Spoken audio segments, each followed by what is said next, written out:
जयंती मंगला काली भद्रकाली कपालिनी दुर्गा क्षमा शिवा धात्री स्वाहा स्वदा नमोस्तुते।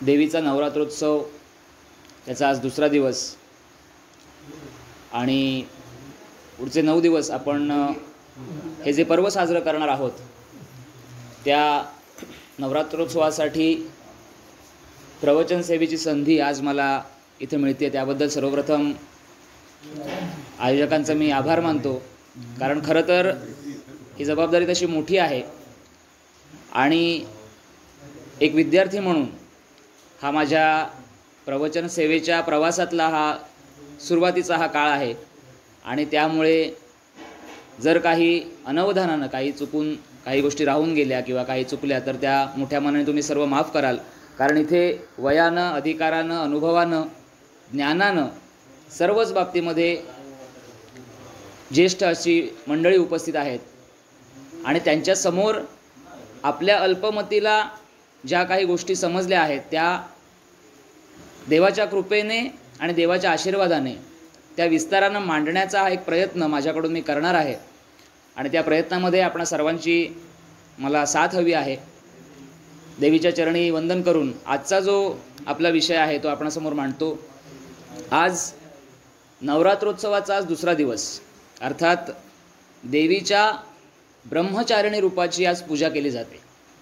ब्रह्मचारिणी देवीची जी कथा आहे किंवा ब्रह्मचारिणी देवीचं जे तत्त्व आहे या तत्वाचा मानवी आयुष्याची कसा संबंध आहे आणि देवतेच्या त्या सर्व कार्याची मानवी जीवनाशी सांगड कशी घालता येईल या दृष्टीने विषयाची मांडणी करावी असा मानस आहे।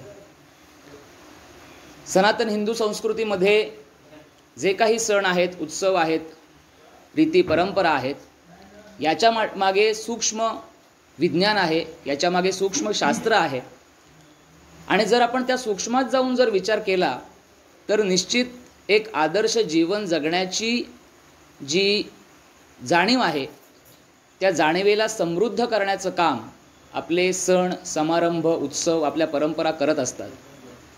परंतु आजकालचा जर सण आणि समारंभाच्या एकंदरीत स्वरूपाचा आपण जर विचार केला तर बऱ्याच वेळेला असं जाणवू शकतं की सणाचं जे उद्दिष्ट आहे किंवा एखाद्या परंपरेचं, एखाद्या कृतीचं जे उद्दिष्ट आहे ते कुठेतरी बाजूला राहून सणांचं जे स्वरूप आहे ते बदलतं आहे। काळानुसार त्याच्यामध्ये प्रवाहित्व येऊन एका वेगळ्या स्वरूपाचं स्वरूप आपल्यासमोर दिसतं, परंतु त्याच्या पाठीमागची जी सूक्ष्म भावना आहे ती भावना, तिचा अभ्यास कुठेतरी आपण करून पुन्हा एकदा धर्माकडे आपले सण समारंभ आपल्याला घेऊन गेले पाहिजेत या दृष्टीने आपल्यासमोर असलेली जी जबाबदारी आहे ती खूप मोठी आहे।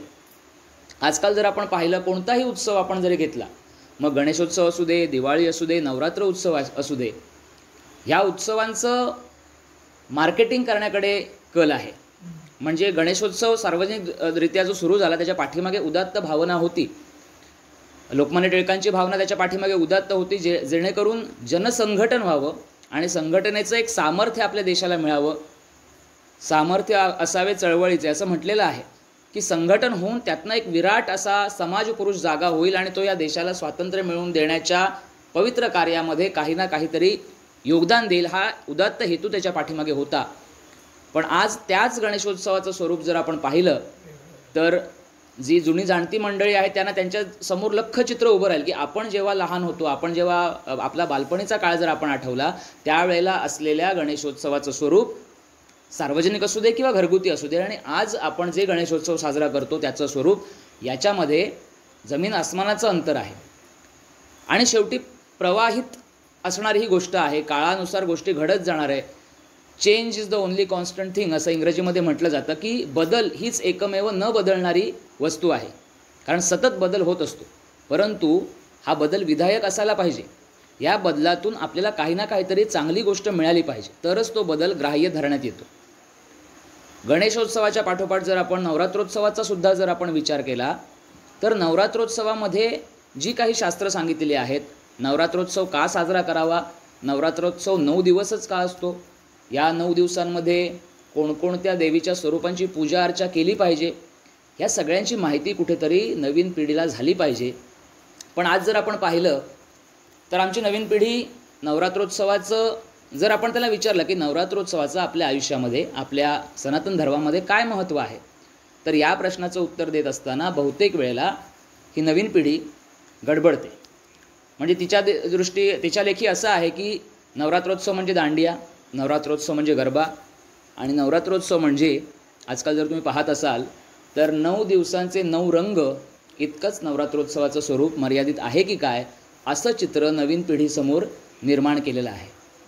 आता हे 9 रंगांचं ही जी एक नवीन ज्याला आपण म्हणूया ही प्रचलित पद्धत जी आहे ती कधीपासून सुरू झाली, थोडासा याच्या पाठीमागे जर आपण विचार केला तर साधारणपणे आजपासनं एक 20 वर्षांपूर्वी, साधारण 2003-04 साल ते होतं.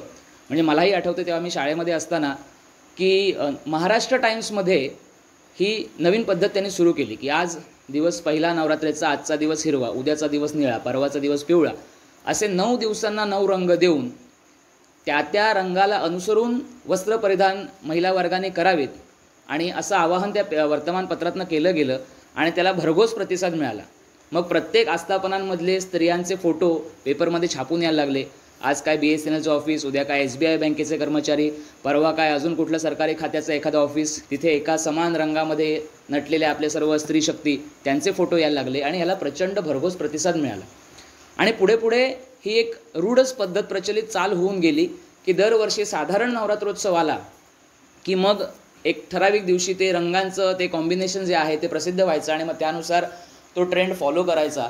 अशा प्रकारे रंगांचा उत्सव तो होऊन गेला नवरात्रोत्सव. पण खरं म्हणजे नवरात्रोत्सवामध्ये ह्या रंगांचा ट्रेंड फॉलो करण्यापेक्षा देवीच्या हातामध्ये जी आयुधं आहेत 9 प्रकारची त्यांचा ट्रेंड खरा फॉलो करायला पाहिजे. कारण शेवटी हे आदिशक्तीचं स्वरूप आहे आणि तो तिचा उत्सव आहे. जी स्त्री शक्ती आहे, जी नारी शक्ती आहे, तिला जागृत करण्याचा हा उत्सव आहे. कारण देवी फक्त मातृस्वरूप नाही आहे, तर ती संहारिणीसुद्धा आहे. दुष्टांना निर्दालन करण्याचं सामर्थ्य ती आपल्या अंगी बाळगून आहे आणि तशी तिची आयुधं तिच्या हातामध्ये आहेत. त्यामुळे आपली जी नारी शक्ती आहे तिला देवीचा 9 दिवसांचा उत्सव हा 9 रंगांपुरता मर्यादित न राहता तिच्या 9 पराक्रमांशी जोड घालण्याचं सामर्थ्य, तितकी बौद्धिक कुवत आपल्या समाजामध्ये, आपल्या महिला वर्गामध्ये येणं अत्यंत आवश्यक आहे.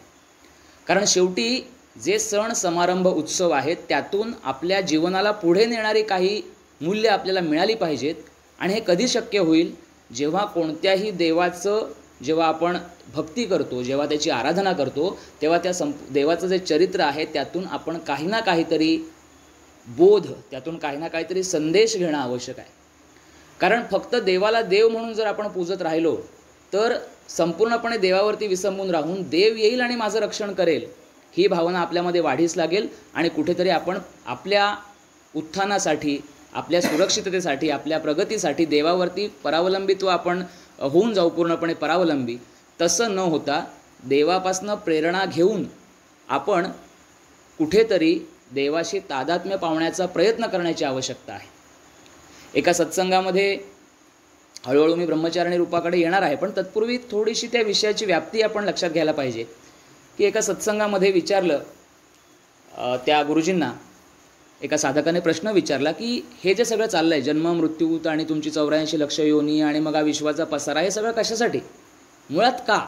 ठीक आहे, सगळं मान्य, पाप पुण्य जन्म मृत्यू, पाप असेल तरी ते भोगण्यासाठी जन्म घ्यावा लागतो, पुण्य असेल तरीही ते भोगण्यासाठी जन्म घ्यावा लागतो. मग कर्म केल्याशिवाय तुमचं पुढे आयुष्य जाऊ शकत नाही, मग कर्म करणं प्राप्त आहे, क्रमप्राप्त आहे. मग हे सगळं विश्वाचा हा जो पसारा आहे तो देवाने का मांडला? यावरती त्या संतांनी फार छान उत्तर दिलं की त्यांचं म्हणणं होतं की खेळ ही सगळी जी आपण पाहतो आहोत आपल्या आजूबाजूला जी परिस्थिती, हा फक्त भगवंताचा एक खेळ आहे. आणि तो खेळ करण्याची इच्छा भगवंताला का निर्माण झाली याच्या खोलामध्ये शिरण्यामध्ये काही अर्थ नाही. कारण तो खेळ आहे आणि हा खेळ असाच अनादी अनंत काळापर्यंत सुरू राहणार आहे. मग खेळ हा एकट्याने खेळता येत नाही, म्हणून परमेश्वरानेच आपलीच विविध रूप, कारण खेळ हा 2 गोष्टींमध्ये, 2 व्यक्तींमध्ये खेळण्याची गोष्ट आहे, म्हणून आपल्यासारखीच अनेक रूपं भगवंताने निर्माण केली. आणि त्याच्यामध्ये एक मेख अशी ठेवली की जेव्हा त्याचंच एक अंश एखाद्या स्वरूपामध्ये या पृथ्वीवरती येतो तेव्हा त्याला आपल्या मुख्य आपण ज्या स्रोतापासून आलो त्या स्रोताचा विसर पडला पाहिजे, जेणेकरून मी जो आहे तोच खरा आहे असं त्याला वाटायला लागतं. आणि मग मनुष्य जन्म असेल किंवा कोणत्याही प्राण्याचा जन्म असेल त्या आत्म्याला प्राप्त होतो आणि त्याला असं वाटतं की मी हेच सत्य आहे, देव वेगळा आहे आणि मी वेगळा आहे. कारण त्याला ह्या खेळाचा भाग बनवण्यासाठी परमेश्वरानेच अशी रचना केलेली आहे की त्याला आपण स्वतः कोण आहोत याचा विसर पडला पाहिजे. आणि मग हा पुढचा खेळ सुरू होतो आणि मग त्याच्यापासून अनेक कर्म तो आयुष्यभर तो जीव करत राहतो आणि त्या कर्माचे चांगले वाईट जे काही परिणाम असतात ते त्याच्या पाठीमागे जमा राहतात आणि ते भोगण्यासाठी पुन्हा त्याला जन्म घ्यावा लागतो. मग यातनं हा खेळ संपायचा कसा? हा खेळ सगळा संपणं शक्य नाही. तो तुमच्यापुरता संपू शकतो. कधी संपू शकतो? तर जेव्हा तुम्ही परमात्म्याशी एकरूप व्हाल त्यावेळेला. आता एकरूप होण्यासाठी काय करणं आवश्यक आहे? मुळामध्ये एकरूप होण्यासाठी तुम्हाला याची जाणीव असायला पाहिजे की आपण त्या परमेश्वराचे एक अंश आहोत. तत्त्वम असि अशी फोड त्यांनी त्या वाक्याची सांगितली त्या संतांनी.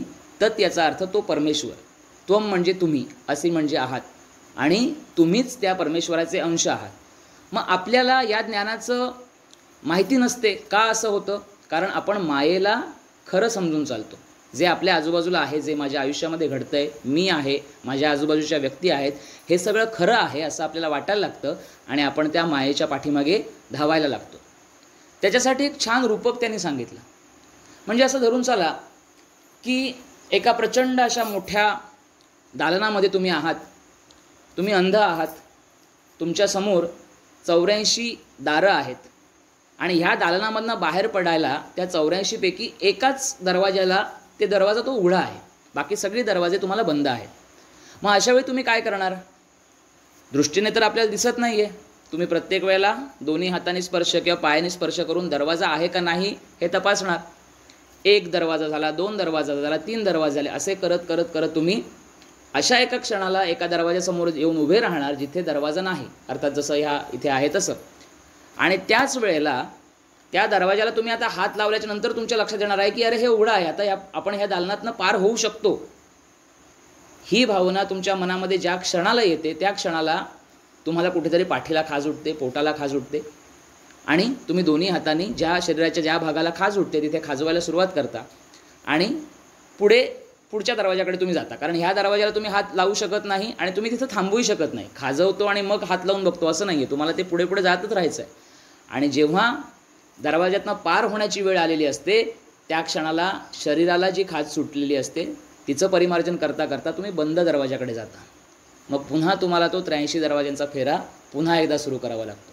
आता ही जी खाज शरीराला उठलेली आहे त्या रूपकाचा अर्थ काय आहे? तर ही खाज म्हणजे आपण आपल्या पूर्ण मानवी जीवनामध्ये मायेच्या मागं जे धावतो, हे माझं कुटुंब, ही माझी आई, ही माझी बायको, ही माझी मुलं, हा माझा हुद्दा, हा माझा पगार, हे माझी संपत्ती, हे सगळं जे मायेचं रूप, मायेचा खेळ आपल्यासमोर आहे तो खरा धरून आपण चालतो, ती मायारूपी खाज. आणि त्या खाजेचं परिमार्जन करण्यासाठी आपण दोन्ही हात शरीराच्या त्या भागाला लावून खाजवण्याच्या प्रयत्नामध्ये मुक्तीचा जो मार्ग आहे तो आपल्यापासून निसटून जातो आणि पुन्हा त्या 84 लक्ष योनींचा जो काही फेरा आहे तो आपल्याला पूर्ण करावा लागतो. म्हणजेच हा खेळ खूप इंटरेस्टिंगसुद्धा आहे आणि तितकाच प्रचंड गुंतागुंतीचा आणि फार कठीण आहे. ज्याला मोहापासून सुटका मिळाली तोच हा खेळ पार करू शकतो आणि त्याच्यासाठी भगवंताने ही सगळी योजना केलेली आहे. याच्यामध्ये तुम्ही कोणत्याही प्रकारे यातून तुम्हाला सूट नाही. ज्या अर्थी तुम्ही या पृथ्वीतलावरती या मर्त्य लोकामध्ये आलेला आहात तुम्हाला भगवंताचा हा खेळ खेळावाच लागेल. आणि जर तुम्हाला या खेळाचा कंटाळा आला असेल तर त्याची प्राप्ती करून घेऊन यातनं मुक्त होणं हा मार्ग तुमच्याकडे आहे, परंतु त्याचं ज्ञान होणं आवश्यक आहे. मग आता ही सगळी परिस्थिती जी आहे ती कशी अजून सोप्या भाषेमध्ये आपण कशी सांगू शकतो? म्हणजे दालनाचं जे रूपक वापरलं, 84 दरवाजांचं जे रूपक वापरलं, त्याहीपेक्षा अजून सोप्या पद्धतीने आपण कसं मांडू शकतो? तर माणसाला स्वप्न पडतात, सजीवांना स्वप्न पडतात. या स्वप्नामध्ये आपण धरून चालू कोणीतरी आपल्याला काठीने बडवतं आहे किंवा आपल्याला असं वाटतं की आपण समुद्रामध्ये बुडतो आहे आणि आपण झोपेतच ओरडायला लागतो वाचवा वाचवा वाचवा. आणि मग कोणीतरी आपल्याला उठवतं, अरे तू झोपलायस, तू जागा हो, गादीमध्ये झोपलायस, तू बुडत नाही आहेस. आणि मग उठल्यावरती आपण बघतो अरेच्छा मी तर गादीमध्ये आहे. मग खरं काय समजायचं? जेव्हा मी स्वप्नामध्ये होतो तेव्हा ह्या जड शरीराचं मला ज्ञान नव्हतं. मग एकतर हे तरी खोटं आहे, किंवा स्वप्नात मी जे बघितलं ते आत्ता नाही आहे कारण मी जागा झालो आहे, मग ते तरी खोटं होतं. मग ते खोटं आहे का हे खोटं आहे? आणि ह्या स्वप्नाचं रूपक म्हणजे आपण आयुष्यामध्ये जे रोज जगत असतो ते आपण स्वप्नातच असतो. मुक्तीचा मार्ग तेव्हाच जागृत होतो जेव्हा आपण स्वतःहून आपल्या आत्म्याला जागृत करतो. आणि जेव्हा आपण स्वतःहून जागे होतो तेव्हा आपल्याला जाणवतं की अरेच्छा, हे माझ्या आजूबाजूला जे सगळं आहे ते सगळं खोटं आहे, ती माया आहे. आणि त्यातनं जर मी त्याच्यात गुरफटत राहिलो तर परमेश्वरापासून अधिक दूर होत जाईन.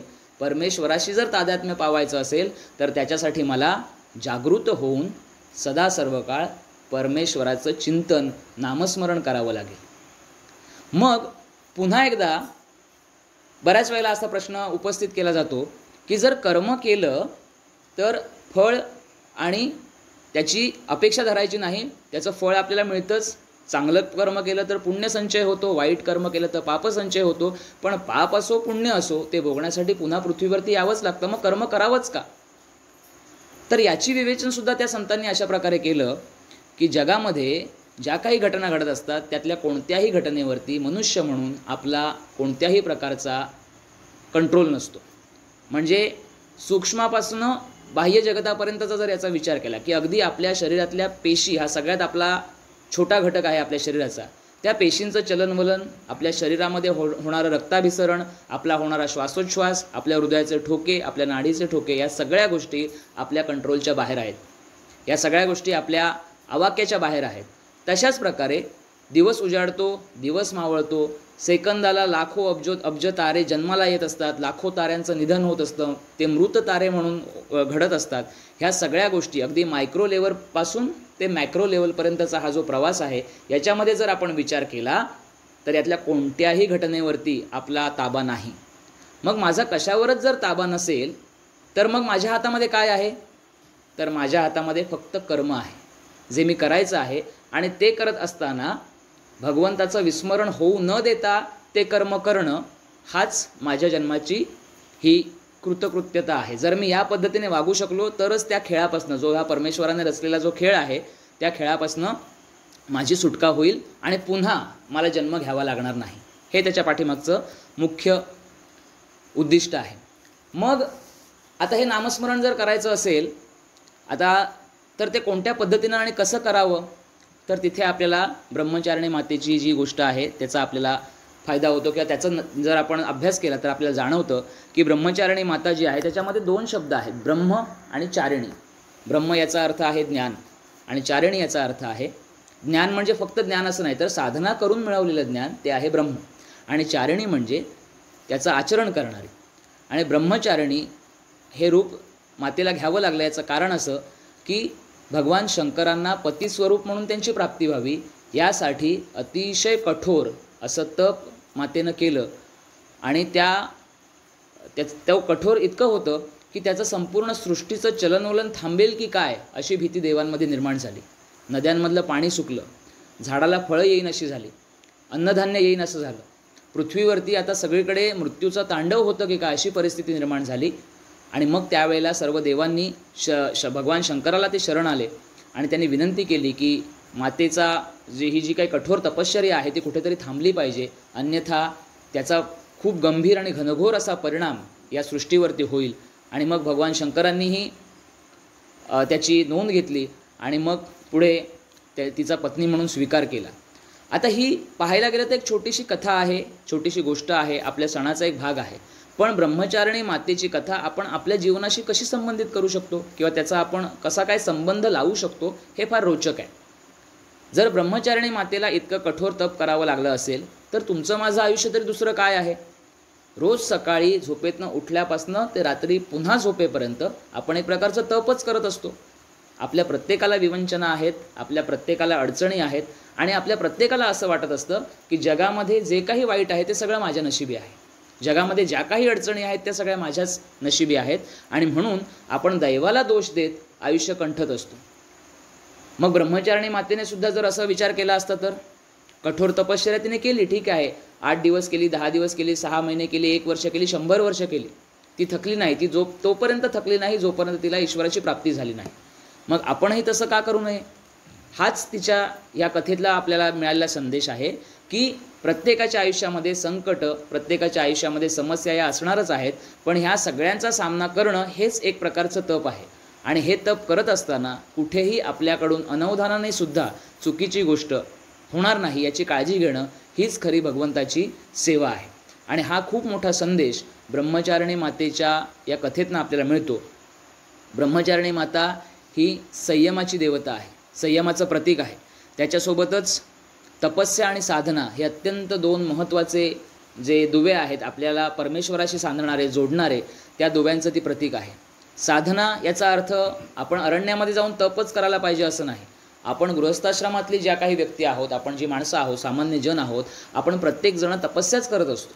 कोणी शिक्षक आहे, कोणी वकील आहे, कोणी दुकानदार आहे, कोणी सफाई कर्मचारी आहे, कोणी गडी मजूर आहे. हे सगळेजण एक प्रकारची तपस्याच करत आहेत. आणि ही तपस्या करत असताना परमेश्वराचं स्मरण करणं ही सगळ्यात मोठी कठीण गोष्ट आहे. एकदा नारद मुनींनी विचारलं नारायणाला की हे नारायणा, की या जगामध्ये तुझा सगळ्यात मोठा आवडीचा भक्त कोण? नारद मुनींना वाटलं की नक्कीच भगवान आपलं नाव घेणार, कारण आपण सतत नारायण नारायण असा आपण जप करत असतो. तर ते म्हणाले की एक शेतकरी आहे, अतिशय सामान्य साधा असा शेतकरी, तो माझा आवडीचा भक्त आहे. तर नारद मुनींना थोडंसं आश्चर्य वाटलं की अरे असं कसं काय? मी इतकी वर्ष एकही क्षण माझ्या आयुष्याचा असा गेला नाही की मी भगवंताचं स्मरण केलं नाही आणि मी तुमचा आवडता भक्त नाही. चल म्हणाले, तुला सिद्ध करून दाखवतो. आणि भगवान विष्णू नारदाला घेऊन त्या शेतकऱ्याच्या शेतावरती गेले. आणि तत्पूर्वी त्यांनी नारद मुनींना एक काम सांगितलं. त्यांनी एक अमृत कलश भरलेला दिला, अगदी काठोकाठ भरलेला, जरा जरी त्याला हल्ला तरी त्यातला थेंब पृथ्वीवरती पडेल अशी परिस्थिती. सांगितलं, नारदा, हा जो कलश आहे तो घ्यायचा आणि पृथ्वी प्रदक्षिणा करून यायची. नारद मुनी म्हणाले ठीक आहे. त्यांच्या योगसामर्थ्याने एका क्षणात ते जाऊन येऊ शकले असते. तर म्हणे आत्ता जातो आणि आत्ता येतो. पण त्यांनी सांगितलं एक लक्षात ठेवायचं, तू आत्ता जाशील आणि आत्ता येशील, पण जात येत असताना एकही थेंब या कलशातनं खाली सांडता कामा नये. भगवान नारद मुनी ती आज्ञा शिरसावंद्य मानून पृथ्वी प्रदक्षिणाला निघाले. आणि दुसऱ्या क्षणाला परमेश्वरासमोर येऊन उभे राहिले की देवा, तू सांगितलंस आणि मी तू सांगितल्याप्रमाणे पृथ्वी प्रदक्षिणा पूर्ण केलेली आहे. विष्णू मंद मंद हसले. त्यांनी सांगितलं तो कलश बाजूला ठेव आणि आता चल माझ्याबरोबर. आणि एका शेतावरती घेऊन गेले. दोघंही अदृश्य होते, त्यामुळे शेतकऱ्याला दिसण्याचा प्रश्न नव्हता. तो शेतकरी भर उन्हामध्ये नांगर चालवत होता आणि मुखाने ते भगवंताचं भजन म्हणत होता. काय दिसलं म्हणे तुला याच्यातनं? तर म्हणे काय, तो तुमचा आवडीचा कोण शेतकरी आहे, तो शेती करतोय, दिसलं मला. तो शेती करतोय बरोबर आहे, अजून तो काहीतरी करतोय. काय करतोय? तर म्हणे तो भजन गातोय. आता मला सांग, तू मगाशी जी पृथ्वी प्रदक्षिणा करून आलास ती तू पूर्ण केलीस यशस्वीपणे, बरोबर. या पृथ्वी प्रदक्षिणेमध्ये माझं नाव किती वेळा घेतलंस? नारद मुनींनी आठवून बघितलं, एकदाही नाव घेतलं नाही. का? तर म्हणे तुमचं वेगळं नाव काय घ्यायचं? तुम्ही मला जे काम सांगितलं होतं, माझं सगळं चित्त त्या कामावरती होतं, कारण एकही थेंब खाली पडू द्यायचा नव्हता. मग एवढं काम पूर्ण माझं लक्ष त्या ठिकाणी केंद्रित आहे. असं असताना तुमचं वेगळं नाव कशाला घेणार मी? आणि मला आठवलंही नाही तुमचं नाव घ्यायचं म्हणून, कारण मी तुमचंच काम करत होतो. मग त्यावरती हसून विष्णूंनी उत्तर दिलं की हा जो शेतकरी आहे त्याला मी जे काम दिलेलं आहे ते सुद्धा मीच दिलेलं आहे. आणि तुझ्यात आणि त्याच्यात फरक हाच आहे की तू माझं दिलेलं काम माझं स्मरण न करता फक्त कामावरती लक्ष केंद्रित करून पूर्ण करून आलास. आणि हा साधा बोळा शेतकरी मात्र कामही करतोय आणि मुखाने माझं नामही घेतोय, आणि म्हणून हा माझा आवडता भक्त आहे. तर या कथेवरनंही आपल्याला हे जाणवतं की आपण जरी गृहस्थाश्रमामध्ये असतो, आपण घर गृहस्थीवाले जरी मनुष्यजन असलो तरीसुद्धा आपली विहित कर्तव्य पार पाडत असताना परमेश्वराचं विस्मरण होऊ न देणं, तो सतत आपल्यासोबत आहे, आपल्यामध्ये आहे याची जाणीव ठेवून व्यवहार करणं म्हणजेच परमेश्वराची खरी भक्ती करणं. आणि हाच संदेश ब्रह्मचारिणी माता आपल्याला देत असते की तोपर्यंत तप करा जोपर्यंत तुम्हाला भगवंताची प्राप्ती होत नाही. आणि तुमचं तप म्हणजे फक्त जंगलामध्ये जाऊन वैराग्य धारण करून करण्याचं तप नव्हे. आपण जे कृती करतो, जे कर्म करतो, त्याला जर आपण तपाच्या भावनेनं जर पाहिलं तर आपलं आयुष्यसुद्धा एका तपस्व्याचं आयुष्य होऊ शकतं आणि तोच खरा निष्काम कर्मयोग होऊ शकतो. आणि कारण आपण त्याच्यामध्ये तप म्हणून करणार आहोत, देवाची सेवा म्हणून करणार आहोत, त्यामुळे फळाची अपेक्षा आपण ठेवणारच नाही आहोत. जे चांगलं होईल तेही परमेश्वराचं, जे वाईट होईल ते सगळं माझं, या भावनेनं जेव्हा आपण आपली कर्तव्य पार पाडत असतो तेव्हा परमेश्वराशी आपण एकरूप होत असतो. आणि कुठे ना कुठेतरी जाऊन परमेश्वराला याची नोंद घ्यावी लागते की हा माझा भक्त, मी दिलेलं कार्य तर पार पाडतो आहेच, शिवाय मुखाने माझं नामही घेतो आहे. आणि त्यामुळे या कलियुगामध्ये भगवंताची प्राप्ती सोपी करून ठेवलेली आहे. बाकी कुठल्याही युगामध्ये जे शक्य नव्हतं ते या युगामध्ये शक्य आहे. ते म्हणजे निव्वळ नामस्मरणाने परमेश्वराची प्राप्ती होऊ शकते. परंतु त्याच्यामध्ये मेघ परमेश्वराने अशी ठेवलेली आहे की आपल्याला याचा विसर पडतो. कारण आपण मगाशी मी जसं म्हटलं की आपण सगळे स्वप्नामध्ये आहोत. जोपर्यंत स्वतःचा आत्मा आपण जागृत करत नाही, आपल्या आत्म्याला आपण जागृत करत नाही, तोपर्यंत नामस्मरणाची आठवण आपल्याला होणार नाही. कारण नामस्मरण हे एकमेव असा मार्ग आहे ज्यातनं परमेश्वर प्राप्त होईल असं स्वतः परमेश्वराने सांगितलेलं आहे. कारण जो नामस्मरण करतो तो परमेश्वराचं चिंतन करतो आणि अतिशय सोपा असा हा मार्ग आहे. पण म्हणून आपण जर बघितलं असेल तर जरी आपण हे म्हटलं, अगदी मी सुद्धा जेव्हा मी हे वाचत होतो, जेव्हा मी समजून घेतो तेव्हा मी सुद्धा ठीक आहे आपण आता लगेच पुढच्या क्षणापासून परमेश्वराचं नामस्मरण करायचं. 1 क्षण, 2 क्षण, 10 क्षण, 10 वेळा, 15 वेळा, 100 वेळा नामस्मरण होतं. 101व्या वेळेला कुठेतरी वेगळा विचार मनामध्ये येतो आणि तुमचं नामस्मरण तिथं थांबतं. संत मंडळी असं म्हणतात की असं झालं पाहिजे की दिवसाचे 24 ताससुद्धा मला पुरे पडले नाही पाहिजे. 24 ताससुद्धा अजून एखादा तास असतं तरी पण मी त्याच्यामध्ये नामस्मरण केलं असतं, अशी भावना आपल्या मनामध्ये आली पाहिजे. ते खरं नामस्मरण. मग या एक एक क्षणामध्ये भगवंताचं नाम घेत असताना आपल्याला जाणीव होते की परमेश्वर माझ्यासोबत आहे. मग याची सुरुवात कुठेतरी झाली पाहिजे. याच्यामध्ये प्रथम नामस्मरणाच्या ज्या पायऱ्या सांगितलेल्या आहेत त्याच्यामध्ये पहिली आहे वैखरी, अर्थात आपण आपल्या मुखाने जिभेने जे नामस्मरण करतो, नामोच्चार करतो ते. त्याच्यानंतर आहे मध्यमा, आपल्या गळ्यामधनं होणारं नामस्मरण. त्याच्यानंतर आहे पश्चंती, आपल्या हृदयामधनं होणारं नामस्मरण. आणि चौथं आहे ते म्हणजे परावाणी. जो साधक परावाणीपर्यंत पोहोचतो तो परमात्म्याला प्राप्त होतो. कारण परावाणीने होणारं नामस्मरण याच्यासाठी नामस्मरण वेगळं करावं लागत नाही. जसं माझ्या धमन्यांमध्ये रक्त वाहत आहे, मला लक्ष ठेवावं लागत नाही की प्रत्येक वेळेला मला ऑर्डर द्यावी लागत नाही की हे रक्त व्हायला पाहिजे. प्रत्येक वेळेला मला माझ्या फुफ्फुसाला, मला माझ्या हृदयाला, मला माझ्या नासिकेला सांगावं लागत नाही की प्राणवायू घे आणि कार्बन डायऑक्साईड बाहेर सोड. हे कार्य आपोआप सुरू आहे. तशा प्रकारे लक्षात ठेवून करण्याची गोष्ट नामस्मरण राहत नाही जेव्हा साधक हा परावाणीच्या नामस्मरणापर्यंत पोहोचतो. आणि ही साधना कधी प्राप्त होईल? जेव्हा सुरुवात आपण वैखरीपासून, मुळामध्ये आपल्या मनामध्ये ती भावना आली पाहिजे की मला नामस्मरण करायचं आहे. नामस्मरण, चांगले विचार ह्यांचं आपल्या आयुष्यामधलं स्थान कसं आहे? तर जेव्हा आपण बसमधनं प्रवास करत असताना एका सीटवरती 3-4 माणसं, बस छोटी जर माणसं असतील अंगचणीची 3-4 माणसं बसतात. पण जेव्हा एखादा स्थूल माणूस येतो आणि त्या सीटवरती बसतो तेव्हा एका दोघाला त्यातनं बाहेर जावं लागतं, कारण जागाच शिल्लक राहत नाही. चांगल्या विचाराचं, नामस्मरणातनं येणाऱ्या पॉझिटिव्ह वाईब्सचं, चांगल्या स्पंदनांचं कार्य हे त्या जाड्या माणसांसारखं असतं. आपल्या मनातनं काम, क्रोध, मद, मत्सर हे षड्रिपू जे आहेत ते हळूहळू त्यांचा निचरा व्हायला लागतो जेव्हा तुम्ही नामस्मरण करता आणि जेव्हा तुमच्या मनामध्ये भगवंताचं अधिष्ठान निर्माण होतं. मग याच्यासाठी नामस्मरण करणं आवश्यक आहे. आपल्या आयुष्याचा एक एक दिवस जेव्हा आपण पार पाडत असतो तसे भगवंताच्या आपण एक एक पायरी समीप जाण्यासाठी या दिवसाचा वापर आपण करायला पाहिजे. त्याच्यासाठी भगवंत प्राप्तीपर्यंत संयम आपण दाखवला पाहिजे, जो माता ब्रह्मचारिणीने तिच्या तपश्चर्येतनं आपल्याला दाखवून दिला. आणि हेच नामस्मरणाचा हा महिमा आहे. कर्माचा सिद्धांतही आपण पाहिला आणि या सर्वांच्या माध्यमातून ब्रह्मचारिणी माता आपल्याला आपल्याला हा संदेश देते की आपलं सर्वांचं जीवन हीच एक तपश्चर्या आहे. आपण करत असलेलं विहित कर्तव्य, काम हीच आपली तपश्चर्या आहे. आणि ही करत असतानाच भगवंताचं नामस्मरण करणं हाच परमेश्वर प्राप्तीचा एकमेव मार्ग आहे. आज नवरात्रीचा हा जो जागर आपण करतो आहोत, या नवरात्रीच्या या दुसऱ्या आजच्या दिवशी दुर्गेचं रूप असलेली ब्रह्मचारिणी माता, तिचं आज आपण पूजन केलं आणि ब्रह्मचारिणी मातेची कथा आपण पाहिली. आणि ब्रह्मचारिणी मातेच्या कथेमधून मनुष्य म्हणून आपण काय संदेश घेऊ शकतो या दृष्टीने आपण हे विवेचन पाहिलं. मला अशी आशा आहे की कुठेतरी यातून एक चांगला मार्ग आपणा सर्वांना दिसेल आणि परमेश्वर प्राप्तीच्या दृष्टीने आपण प्रयत्न करू असं कुठेतरी आशा वाटते. कारण शेवटी नामस्मरणाचीच ही सगळी चळवळ आहे आणि त्यातूनच आपल्याला हा भवसिंधू पार करायचा आहे, तरुण जायचं आहे. हे आपण सगळ्यांनी लक्षात ठेवूया. आणि